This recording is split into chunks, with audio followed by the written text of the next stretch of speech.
सुबह सुबह किसका मुंह देख लिया। शिव जी समझ गए, बोले ठीक है जाना पड़ेगा। अब बोले ये ध्यान रखना कार्य करके ही आना, नहीं तो कैलाश पे नो एंट्री, विदाउट परमिशन प्रवेश नहीं मिलेगा। हाँ ठीक है जी, चले गए। अब तो नारद जी को कहाँ चैन था, सीधे पहुंचे कहाँ, बेचारे बूढ़े बड़े ब्रह्मा जी पिताजी।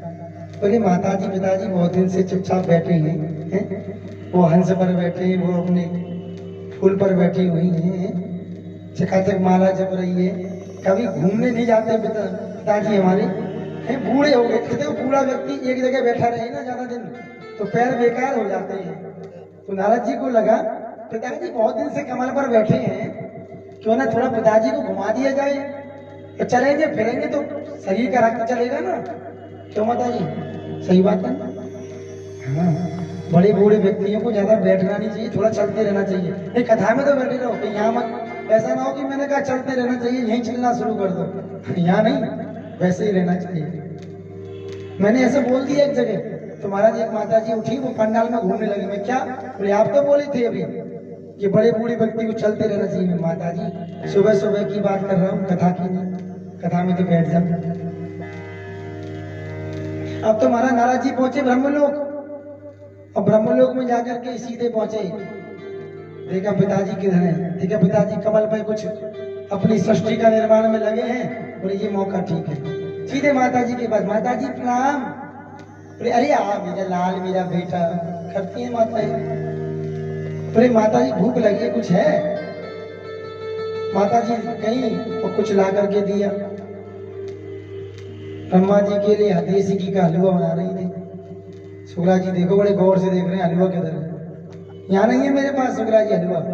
हाँ अभी हलवाई बना रहा है। वो ब्रह्मलोक में बन रहा था, यहाँ तो कल बन चुका है। अब तो महाराज जैसे ही हलवा परोसा गया और नारद जी के हाथ में आया, बोले माता जी सुगंध नहीं आ रही, जो सुगंध माता अनुसुईया के यहाँ में खा के आए ना, माता सती पतिव्रता, महान पतिव्रता माता अनुसुईया के यहाँ जो हलवे का स्वाद आ। नारद तूने किसका नाम लिया? पूरे पृथ्वी पर चर्चा है उनकी, परम सती पतिव्रता माता अनुसुईया। तो बोले मुझसे ज्यादा है? बोले ये तो पिताजी से पूछो। बोले तू यहीं ठहरना? बोले हाँ मैं यहीं रुका हुआ। बोले तू यहीं रुक, अभी तेरे पिताजी को बुला करके लाती, उनके सामने ही सब हो जाएगा जो होना है, तो उनके सामने कहना इस बात को। माता जी पिताजी को बुलाने गई, नारद जी श्रीमन्नारायण। अब बोली सीधे ब्रह्मा जी से, बोले कहाँ कमल पर बैठे रहते हो? ब्रह्मा विधि ब्रह्मा होकर के भी झूठ बोलते हो, तुम्हें लज्जा नहीं आती? बोले क्यों?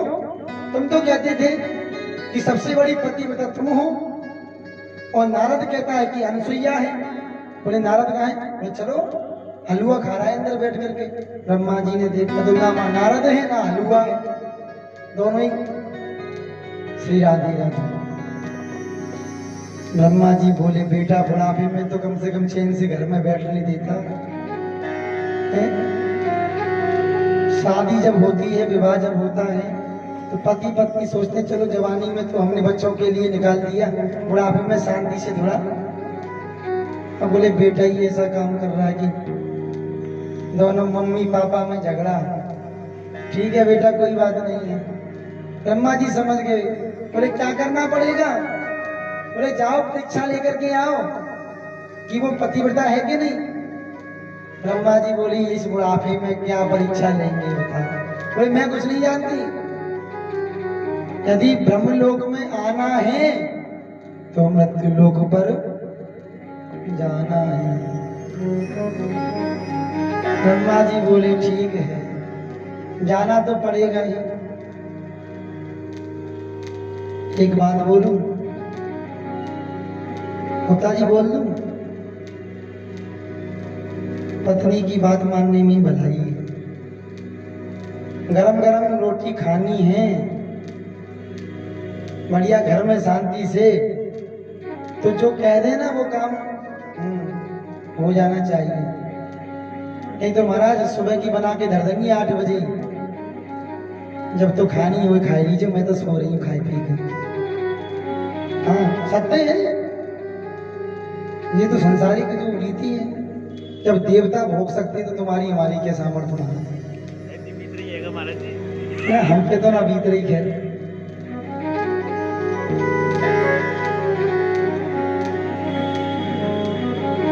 कहने का तात्पर्य है कि देखिए देवता भी स्त्रियों के पीछे चलने लग जाते हैं कभी कभी, क्योंकि इन देवियों से भगवान नहीं जीत पाए महाराज। और जो देवी ने कह दिया ना वो करा के ही मानती है महाराज, कुछ भी हो जाए। सत्य है ये जीवन का, आपसे तात्पर्य नहीं है, ये तो महाराज चली आ रही है रीति। आदिशक्ति जही जब उपजाया, प्रमाण सहित। हाँ जी सुना होगा आप लोगों ने, जब आदिशक्ति जगदम्बा ने ब्रह्मा विष्णु महेश को उत्पन्न किया था, तो ये मत सोचना महाराज जी ये कहाँ घुस गए, हम देवी पुराण में चले गए। इस समय कथा आती है देवी भागवत, ये भागवत है और वो देवी भागवत। देवी पुराण अलग है और देवी भागवत अलग है, ध्यान रखना। उसमें कथा आती है, सारे पुराणों में अलग अलग वर्णन है। इसमें नारायण से वर्णन है, किसी में शिव से सृष्टि की उत्पत्ति है। तो ये मत सोच लेना कि ये अलग अलग क्यों है, ये सब एक ही है। भगवान का शरीर क्या है, पूरा ब्रह्मांड, और ब्रह्मांड में सब आते हैं। आदि शक्ति जय जग उपजाया, और जब तीनों देवताओं को प्रकट किया, देवी बोली ऐसा है तुम तीनों में से मुझसे विवाह करेगा, कौन करेगा बताओ? बोली आपने हमें पैदा किया है, हमारी माता है, और माता से पुत्र कैसे विवाह कर सकता है? बोले मैं कुछ नहीं जानती। ब्रह्मा जी ने मना किया, ब्रह्मा जी को भस्म कर दिया। भगवान नारायण ने मना किया, उनको भी भस्म कर दिया। शिव ने देखा कि यदि मैंने भी मना कर दिया तो ये दोनों कैसे जीवित हो पाएंगे। शिव जी ने स्वीकार किया है आदिशक्ति को, मालूम है नहीं मालूम? माता जी सत्य है ना। तब जाकर के बोले एक ही शर्त पर मैं आपसे विवाह करूंगा, इन दोनों को जीवित कीजिए। जब आदिशक्ति जगदम्बा अपनी बात मनवा सकती है तो भैया ये तो सब जगदम्बा है। बोलो राधे राधे। अब तो ब्रह्मा जी भी चल दिए, लेकिन नारद जी को कहाँ चैन पड़ने वाला था। एक कहावत सुनिए, और पुरानी कहावत है, हमारी बिल्ली और हम ही पर मियाऊं। इस कहावत सुनिए, वही वाला काम नारद जी ने कर दिया। बोले क्या? भगवान नारायण ने तो संकेत किया कि बोले ऐसा करना है, और नारद जी श्री लक्ष्मी जी के पास पहुंच गए। बोले दो तो गई, एक रह गया। मतलब जिसने ज्ञान दिया बोले पहले उसी पर चला के देखे। लक्ष्मी जी बैठी बेचारी बड़ी प्रेम से। नारायण भगवान तो भक्तों के पास कभी कभी चले जाते हैं। बोले माता जी प्रणाम। बोले आओ नारद आओ। बोले नारद कहाँ से आ रहे हो? बोले मृत्यु लोक पर भ्रमण करते हैं, हमारा क्या है? बोले नदी का पानी और ऊंट का मुंह, जिधर उठ जाए चल देता। सही बात है कि नहीं? ऊंट खड़ा हुआ है, गर्दन इधर हो गई ना, तुम इधर नहीं मुड़ सकते, वो इधर ही चलेगा। हाँ कभी गौर करके देख रहा नहीं देखा? कभी देखना, जिधर मुंह मुड़ गया वो उधर ही चलेगा। लक्ष्मी जी को हंसी आ गई, नारद तूने बड़ी अच्छी उपाधि दी। बोले माता जी ऐसे ही है, हम संतों का क्या है, आज यहाँ कल वहां। शास्त्र कहते हैं कि संत को एक स्थान पर नहीं रुकना चाहिए। शास्त्र का मत है, मेरा नहीं। अब तो महाराज नारद जी पहुंचे, और जैसे नारद जी पहुंचे लक्ष्मी जी से कहा कि मैं तो मृत्यु लोक से आ रहा हूं, माता अनुसुईया भी यहाँ। सती अनसुईया के यहाँ, पतिव्रता अनसुईया के यहाँ से। लक्ष्मी जी बोली इधर, किसका नाम लिया? बोले सती अनसुईया, पतिव्रता अनसुईया। बोले मुझसे बड़ी है क्या? बोले आप तो पसंद के बराबर नहीं हो, बुरा मत मानना माता जी। अब कोई सामने वाले से कह दे कि तुम क्या सुंदर हो, तुमसे सुंदर तो वो है। जितनी भी पॉलिश सुबह से करके बैठी, सब पॉलिश बेकार। हाँ, ऐसा कैसे हो गया है? इतनी महंगी क्रीम लेके आए, सारे अच्छे अच्छे प्रोडक्ट मंगाए हमने और इसने सब फेल कर दिए। तो बोले क्या हुआ? बोले माता खराब हो गई। वही माता लक्ष्मी के साथ हुआ। बोले अच्छा? बोले नारद सुन, अनसुईया तू कह रहा है सती है, मुझसे बड़ी पतिव्रता है। बोले हाँ। बोले अभी नारायण भगवान से पूछती। बोले पूछो। और तू कहीं मत जाना, मैं यहीं खड़ा हूं, मैं कहा जाऊंगा, तुम्हारा फैसला करा के जाएगा आज नारद। बोले ठीक है। लक्ष्मी जी मुड़ी, नारद जी गोविंदाय नमो नमः, चले गए। अब तो महाराज लक्ष्मी जी ने कहा भगवान बहुत पैर दबाए हैं आपने, आप तो लेटे रहते हो चुपचाप और हमको बैठा दिया टूटी पैर दबाने की। बोले अब पहली बार कुछ काम पढ़ाई करोगे? अरे बोले देवी आपने कहा और हम ना करें, ऐसा हो सकता है? बोले हो सकता तो नहीं है, लेकिन करना तो आपको पड़ेगा ही। या तो राजी से करो या गैर राजी से करो, करना तो आपको ही पड़ेगा ये काम। बोले करना क्या है? बोले आपको यही करना है। नारद ने बताया है कि सबसे बड़ी पतिव्रता जो है वो पृथ्वी पर है, माता अनसुईया सती है। आपने झूठ बोला था कि सबसे बड़ी सती, सबसे बड़ी पतिव्रता लक्ष्मी तुम हो। बोले नारद तो कहता रहता। बोले नारद झूठ नहीं बोलता। अब देखिए क्या कह दिया। बोले नारद झूठ अधिकांश ऐसा ही होता है, घर में दूसरा भड़का जाए तो उसकी बात पे विश्वास ज्यादा करते हैं, अपने की पे नहीं करते। या लक्ष्मी जी वही काम कर रही है। बोले नारद झूठ नहीं बोलता। भगवान बोले चला गया अपना काम करके। बोले नारद तूने कौन सी माया फेंकी जो आज लक्ष्मी मुझसे कह रही है कि नारद झूठ नहीं बोलते और हमें झूठा बना दिया है? संसार का पालन करता है, उत्पत्ति चा विनाशं चा भूता नाम गतिम गतिम वेद विद्या अविद्या नाम सहवाचो भगवान की। उत्पत्ति चा विनाशं चा है, सारे वेदों की रचना करने वाले, सभी शास्त्रों की रचना करने वाले को झूठा। ठीक है। बोले करना क्या देवी? बोले जाओ। अब तीनों देवता जैसे निकले अपने अपने लोक से और एक ही स्थान पर तीनों का मिलन हो गया। बोले आप कहाँ जा रहे हो? एक दूसरे को पहले तो प्रणाम किया। बोले भोलेनाथ आप कहाँ जा रहे हो? बोले नारायण आप कहाँ जा रहे हो? अरे बोले हम तीनों जानते हैं कि हम कहाँ जा रहे हैं। बोले चलो आओ। कहते हैं ना एक से भले दो और दो से भले तीन। बोले हमारी तुम्हारी मंजिल एक है, एक ही गाड़ी है, एक ही गाड़ी पर बैठ के चलना है, बड़े आराम से चलेंगे धीरे धीरे।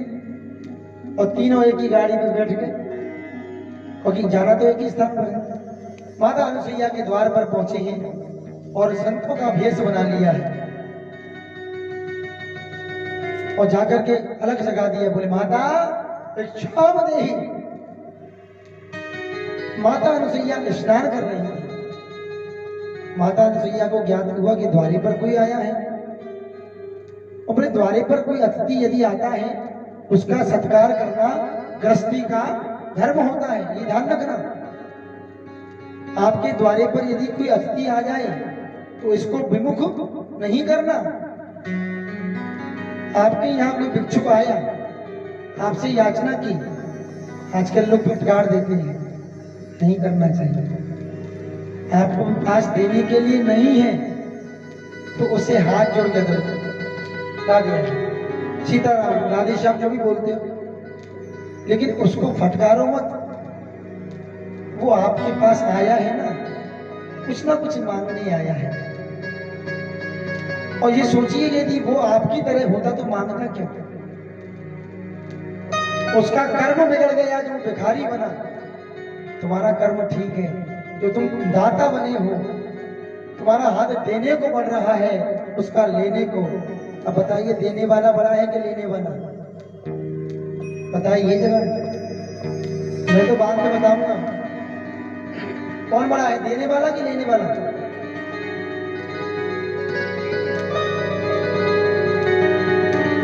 तो बताइए। और यदि आप उसका अपमान कर देंगे ना तो वो क्या करेगा? अपना पाप आपको दे जाएगा और आपका पुण्य लेके चला जाएगा। ग्रस्त व्यक्ति के द्वारे से कोई भी आगंतुक, कोई भी भिक्षुक खाली हाथ नहीं जाना चाहिए। ग्रस्त का धर्म है, क्योंकि संसार में सबसे बड़ा जो आश्रम है ना वो ग्रस्त आश्रम है। ये ध्यान रखना। ना तो सन्यासी का आश्रम बड़ा है, ना बैरागी का, ना बाबा जी का, ना किसी त्यागी का, ना नागा का, ना किसी साधु का। ध्यान रखना। सबसे बड़ा आश्रम कौन सा है? गृहस्थ आश्रम। अच्छा एक बात पूछूं, सन्यासी, बैरागी, त्यागी, नागा, ये सब क्या आकाश से टपके थे सीधे? बताइए कहां से आए? कहां से आए? सब गृहस्थ आश्रम से आए। सबसे बड़ा कौन सा हुआ? अरे जो तुमको पैदा करता है वो बड़ा है या पैदा होने वाला बड़ा है? करने वाला। बस तो प्रमाण है महाराज, हर चीज का प्रमाण है। क्योंकि ग्रस्त से ही सारे आश्रमों का पालन हो रहा है। यदि ग्रस्त अपना हाथ खींच लेना महाराज, बड़ी बड़ी जो एसी लग रही ना आश्रमों में, 50-50 चेले इधर और 50 चेले इधर, BMW गाड़ी, मोटी मोटी चेन, ऐसी मोटी मोटी अंगूठियां जो आजकल थासे बैठे हैं ना, आपकी भाषा में बोलते थासे बैठे, हाँ यहाँ की भाषा है थासे बैठे। हाँ सब सुनार के यहाँ पहुंच जाएंगे 1 मिनट में, यदि ग्रस्त ने हाथ खींच लिया तो। सबसे बड़ा आश्रम कौन सा है? गृहस्थ आश्रम। कहने का तात्पर्य सीधा है, तीनों देवताओं ने संन्यास का रूप धारण किया, संत का रूप धारण करके बोले माता भिक्षाम देहि। अनुसुईया बोली मैं तो स्नान कर रही हूँ। बोले हम ऐसे संत हैं कि क्षण मात्र ये दरवाजे पर आवाज देते हैं, भिक्षा नहीं मिली तो चले जाते हैं। अब बताइए ऐसी स्थिति क्या कर सकता है? घर में कोई और है नहीं सिवा अनुसुईया की, वो भी स्नान कर रही है और क्षण मात्र के लिए कहा है। बोले मैं स्नान कर रही हूं। बोले जिस अवस्था में हो उस अवस्था में हमें आकर के भिक्षा दो। माता को एक बार लगा ये साधु है या दुराचारी है। ऐसे कटु शब्द का प्रयोग कोई संत साधु नहीं कर सकता, ये तो दुराचारी लगता है। लेकिन जैसे अपने पति का स्मरण करके और भगवान का ध्यान किया है तो तीनों देवताओं का दर्शन हुआ। समझ गई माता, अरे वाह परीक्षा नहीं आई है। माता बोली ठीक है, मैं जिस अवस्था में हूं उसी अवस्था में आपको भिक्षा दूंगी, उसी अवस्था में बाहर आऊंगी। और हाथ में जल लिया है, किसी देवता का स्मरण करके नहीं, केवल अपने पति का स्मरण करके। ये है पतिव्रताओं के लक्षण। जो स्त्री पतिव्रता होती है उसके अंदर जो ताकत होती है वो ब्रह्म को झुका सकती है। आम इंसान की तो क्या औकात है, ब्रह्म को झुका देगी। ये सतियों के लक्षण हैं, पतिव्रताओं के लक्षण हैं। माता अनुसुईया ने हाथ में जल लेकर के तीनों देवताओं को छिड़क दिया। तीनों 6-6 महीने के छोटे छोटे बालक बन गए। अब बच्चा क्या जाने की किस अवस्था में, उनको गोदी में उठाया, पालने में डाल दिया। यदि विमुख होकर चली जाती तो अपराध लगता। अपना वचन निभा दिया तो पालने में झूम रहे। ब्रह्मा जी कहे क्यों जी कैसा लग रहा है? वो 6-6 महीने के बन गए। शंकर जी बोले अच्छे वाले कैलाश में बैठे थे, बढ़िया ठंडा ठंडा मौसम था, या पालने में पटक दिए लाएंगे। श्री देवी हो भगवान नारायण बोले भैया अच्छे भले पैर दबते थे शेष सैया पर, वारे नारद पालने में लाके पटक दिया तूने तीनों, एक में ब्रह्मा, एक में विष्णु, एक में महेश। पालने में तीनों बातें कर रहे हैं अपनी भाषा में। अब बच्चों की भाषा तो आप जानते ही, माताओं से बड़ी भाषा कौन जानता है। अच्छा माताओं में एक क्वालिटी देखी है, बच्चा कितने भी महीने का हो महाराज उसकी भाषा समझ जाती है कि बच्चे को क्या चाहिए। क्यों जी, सही बात है कि ना है? सही है कि झूठ ने बता दो, साची साची गई ना।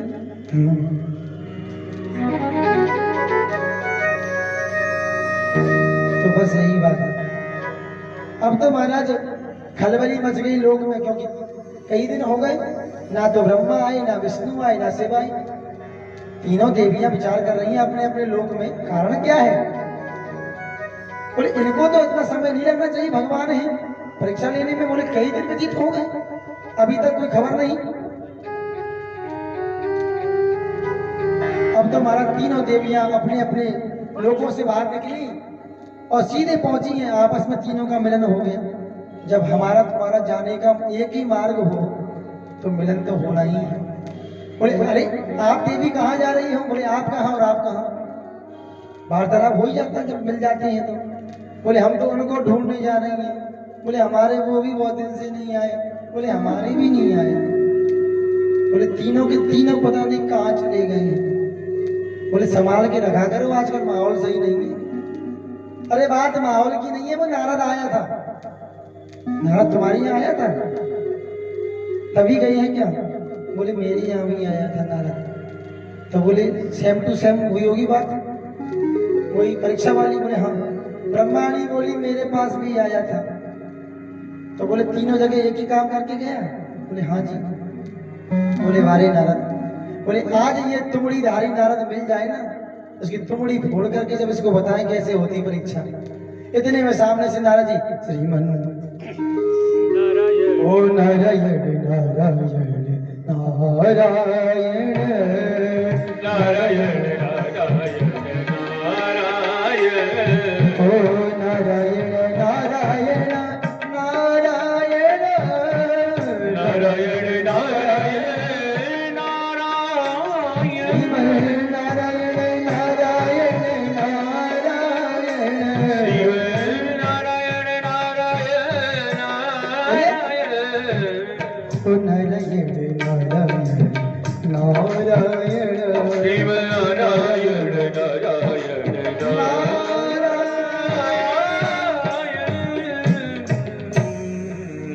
नारायण भगवान की। भैया ये वाला स्पीकर बंद पड़ा हुआ है, इसको चालू करिए और तबले की आवाज बढ़ाइए, आवाज ही नहीं आ रही तबले की। और इधर क्या हुआ, जैसे नारद जी सामने से मिले, बोली देवी नारद इधर। लक्ष्मी जी बोली नारद बेटा इधर आना। अब एक बात बताओ, कोई व्यक्ति आपको यदि क्रोध से देख रहा हो, अंदर क्रोध हो ऊपर से मीठा बोल रहा हो, तो समझने में देर नहीं लगती। हाँ, यदि किसी चोर को पुलिस इशारा करे तेरा इधर आना काम है, चोर पास जाएगा। हाँ जी, वही हाल नारद का हो, क्योंकि चोर भाप लेता है कि बोले ये जो बुला रहा है ना, इसके हाथ पर तो पकड़ के सीधा अंदर डालेगा, बाद में बात करेगा। नारद जी बोले देवियों मैं आपके पास नहीं आ सकता। बोले क्यों? बोले इस समय मैंने एक अनुष्ठान ले रखा है, और वो अनुष्ठान ऐसा ले रखा है कि जब तक मेरा अनुष्ठान पूरा नहीं होता, 40 दिन का है, 40 दिन तक मैं किसी स्त्री से वार्तालाप नहीं कर सकता, उनके नजदीक नहीं जा सकता। लक्ष्मी बोली तेरा अनुष्ठान कैसा हमें सब मालूम है, तू आ जाने।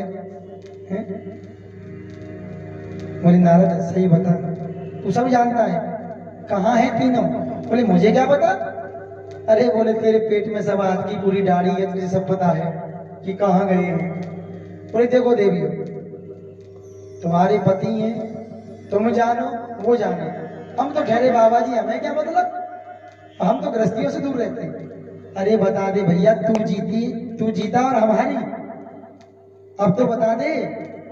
बोले देखो इस समय तुम्हारे तीनों के पति जो हैं वो इस समय माता अनुसुईया के यहाँ हैं, और अभी छोटे छोटे 6-6 महीने के बच्चे हैं।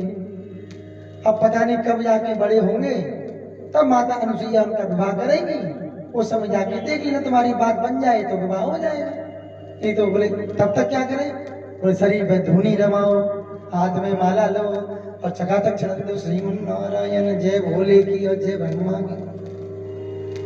बोले भैया ऐसा मत करो, तो उपाय बता दे। बोले उपाय तो यही है कि जिस सती का आपने अपराध किया है उनके चरणों में जाकर के गिर जा। तीनों देवियां समझ गई बारे नारद। बोले कहाँ है? देखो सामने बोला। तीनों देवियां गई और गेट खटकाया। बोले माता जी क्या हम अंदर आ सकती हैं? माता अनुसुईया दुग्ध पान करा रही थी देवताओं को। बताइए कितना सौभाग्य है तीनों देवताओं को। हाँ जी।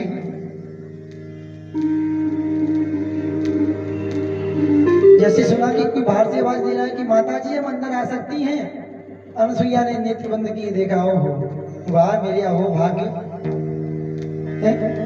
इन सबको पाने के लिए जीवन निकल जाता है, दर्शन नहीं होते। आज तो घर बैठे गंगा आ रही है। पहले देवता और देवियां, अरे बोले आ जाओ बेटी तुम्हारा ही घर है। तीनों देवी चौंक गई। बोले दरवाजा खोला नहीं, ऐसा तो नहीं अंदर कोई लेंस लगा बाहर वाला दिख जाता है? आजकल होते हैं गेट में लगा दो और अंदर से देख लेते हैं कहाँ है। उस समय तो थे ही नहीं वो लेंस। उस समय तो ऐसे लेंस थे महाराज जो आज है ही नहीं। उस समय तो ऐसे लेंस हुआ करते थे कि यहाँ बैठ के आंखें बंद की, तुम दुनिया में कहीं भी हो तुम दिखाई दे जाओगे। वो लेंस थे उस समय।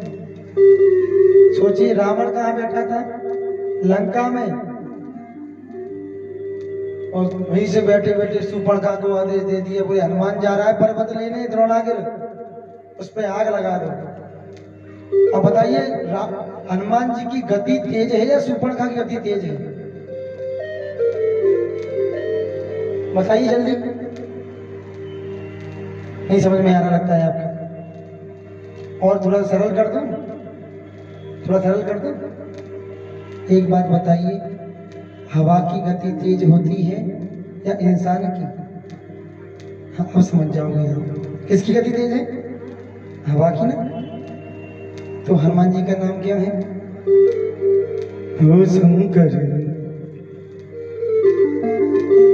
शंकर सुवन केसरी नंदन। और ये क्या कहते हैं? पवन तनय संकट हरण। हनुमान चालीसा को साधारण मत समझना महाराज, जीवन के सारे अर्थ छुपे हुए हैं। मैंने क्या कहा? खोज करने वाला होना चाहिए, कहीं भी खोज कर सकते हैं। अच्छा पवन तने, पवन माने क्या होता है? हवा, वायु। और तने माने पुत्र। पवन के पुत्र कौन है? अच्छा जी बताओ, हवा का बेटा वही होगा ना। तो फिर अब हनुमान जी महाराज की इतनी तेज गति है और उनसे पहले पहुंच के सुपर्णखा ने आग लगा दी। तो सुपर्णखा वहीं है, उधर ही बैठी थी। और रावण लंका से यदि वहां जाता तो क्या रावण की गति हनुमान जी से तेज है? लेकिन फिर भी काम हो गया। तो उसमें कौन सा लेंस था, कौन सा फोन था, कौन सा इंटरनेट था? बताइए इस जमाने का इंटरनेट ज्यादा काबिल है या उस जमाने का? अब इस हिसाब से तो आप देखो तो आपकी दृष्टि में 4G की छोड़ो 10G भी बेकार हो गई। इतनी स्पीड उसकी भी। सोचिए आंख बंद की तुरंत काम हो गया। वही काम तो था, ये शक्तियां थी तब से प्राप्त होती थी। अब तो यहाँ माता अनुसुईया ने कहा बेटी अंदर आ जाओ। बेटियां अंदर पहुंच गई, जाकर के उनके पैर दबाने लगी, जो आजकल बहू करती है ना, सास को मिल के न्यो करके न्यो। हाँ साहब ऐसे ऐसे पैर दबाते हैं करके। दबा तुम्हारे यहाँ होता नहीं होता? होता है। अच्छा चलो अच्छे संस्कार है, होना चाहिए। और उस समय बड़ी बूढ़ी जो सास होती है बड़ा एक साथ कम से कम 200-300 तो आशीर्वाद दे ही देती है। खुशी रहे, चिरंजीव रहे, जीती रहे, और जो बढ़ जाए तो बढ़ जाए, धन बढ़ जाए। इसका मतलब क्या है कि प्रणाम करने से कुछ मिलता ही है, हमारा कुछ जाता नहीं है। और फोकट में जो मिल जाए वो तो ले लो, चाहिए भैया। फोकट की चीज कौन है बुरी लग रही है? सही है कि नहीं? ये आशीर्वाद है महाराज, जितना मिल जाए उतना प्राप्त करो। अब तो महाराज देवियां बैठ गई, इतने में मुनि आई। अत्रि मुनि ने प्रवेश किया। अत्रि मुनि को देखते तीनों देवियों ने घूंघट कर लिया। अत्रि मुनि बोले कि ये बच्चे किसके हैं? अरे बोले आपके ही बच्चे हैं। बोले हमारे बच्चे? हमारे बच्चे कब हुए? तो तीन, एक साथ 3 बच्चे। मुनि ने ध्यान लगाया, समझ गए। बोले देवी तुम भी बड़ा कौतुक करती रहती हो, हैं? देवताओं को भी नहीं छोड़ा। अब मुनि की दृष्टि पड़ी, 3 बैठी हैं, घूंघट कर रखा है। बोले इधर ये कौन है? बोले आपकी पुत्र वधू है। अत्रि मुनि बोले एक हाथ के बच्चे, 5 हाथ की बहू। अच्छा बेटा हो 6 महीने का और बहू हो कम से कम 40 वर्ष की, तो कैसा लगेगा? आश्चर्य होगा ना? वही आश्चर्य तो यहाँ हो रहा है। अत्रि मुनि ने ध्यान लगाया, समझ गए। बोले देवी, और बोले एक बात बताओ, बच्चे इतने छोटे, बहू इतनी बड़ी? अरे बोले मुनिराज, आपने वो कहावत नहीं सुनी, बड़ी बहू और बड़े भाग्य, है क्या नहीं? बोले ये बहू तो घर में आई गई, बच्चे कभी ना कभी तो बड़े होंगे, और जब बड़े होंगे इनका विवाह कर देंगे। अत्रि मुनि हंस करके चले गए, क्योंकि वो जानते हैं सारा कौतुक क्या हो रहा है। अब तो एक दिन रात को अनसुईया माता की तीनों देवियां चरण दबा रही हैं, माता सहन कर रही हैं। उनको ऐसा महसूस हुआ कि जैसे उनके चरणों में, उनके पैरों में कुछ गरम गरम चीज गिर रही है। माता ने नेत्र खोले, देखा तीनों देवियों की आंखों से अश्रु माता अनसुईया के चरणों में गिर रहे हैं। माता उठी, बोले देवियों आपको कोई कष्ट है मेरे यहाँ? नहीं माता, आपके यहाँ क्या कष्ट हो सकता है? हमें केवल कष्ट है अपने पति वियोग का। क्या चाहते हो?